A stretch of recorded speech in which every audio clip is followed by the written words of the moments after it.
What's up friends, I am Jammo and you are beautiful, and today's video is about The Wrestler. It's a 2008 film from director Darren Aronofsky and features Mickey Rourke as a faded, washed out, brutalized meatbag of a man with a heart of sadness and gold. His name is Randy the Ram. He used to be a famous wrestler back in the glory days of the 80s when Hulkamania ran wild on you, brother. There are continual echoes of that fame that haunt the film, such as the action figure he keeps in his junky old van, the original Nintendo game that sits under the TV in his trailer park home, and most importantly, the fans who recognize him and cheer as he continues to perform far from the halcyon lights of major promotions, before heading back for another shift at the grocery store the following day. Randy's world is lonely and tragic. He might take a beating that would absolutely level you or I, be given a crinkled $50 for his trouble, and get home to a padlock on his trailer for overdue rent. His only apparent friendship stems from a stripper who he pays for dances. He's a customer. His daughter wants nothing to do with him, and to top it all off, he's just had a heart attack.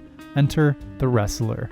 The first and most obvious thing we need to talk about here is Mickey Rourke. It's an old adage and something of a cliche to say a great performance came about because it was the role someone was born to play. But in this case, I feel like it's true, and it's one of those roles that I cannot possibly see anyone else in. The true story of Mickey Rourke informs this movie in such a heartbreaking way that you don't even need to know it specifically, because it's just written into his face. Like Randy, Mickey is an image of youth and beauty and talent gone through the proverbial ringer of a hard life. And there's such a natural poetry and synchronicity here that the idea of the film being made without him is just strange. But it's also his performance behind the eyes. Mickey gives Randy such a depth of humor and soulfulness, and it makes the character relatable even if you have no interest or knowledge of wrestling, so long as you have empathy. He's a heartbreaking character, although he can also make you laugh. Also, I think this is really funny, but the studio wanted Nick Cage to play the lead, which,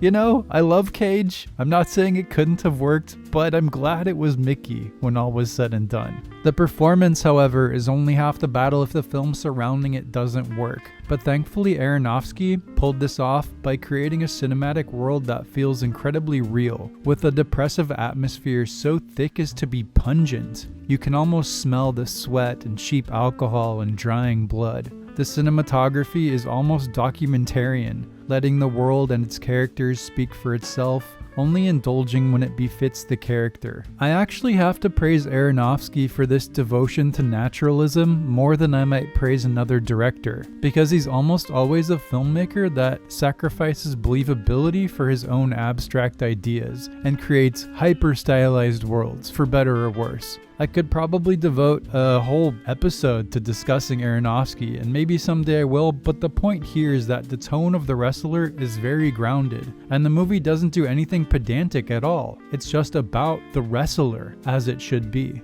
One stylized element I do love though is this really poetic juxtaposition between two shots at different times that follow Randy from behind. One is when he's on his way to the ring, flinging open the curtain to see his adoring crowd, and the other is as he makes his way to the deli at the supermarket. Both are entrances to a public world where he must be performative in some way, but he only really belongs in one of them, and certainly not the other. And speaking of the ring, I also love the wrestling stuff in this film, both on stage and backstage. Not to date myself too badly here, but there's still no feeling in life quite as hilariously satisfying as seeing some jabroni take a stone cold stunner and fly across the ring. I don't watch much these days, outside of the occasional Kenny Omega match, but curiously, I still love learning about the backstage dynamics of this carnival-esque world of high-impact theatrics. It's just a really wild way to make a living, and probably doesn't function how you'd think it does. The point is, the film provides a credible, if not downright realistic, window into the actual world of wrestling, on and off stage, and it's fascinating.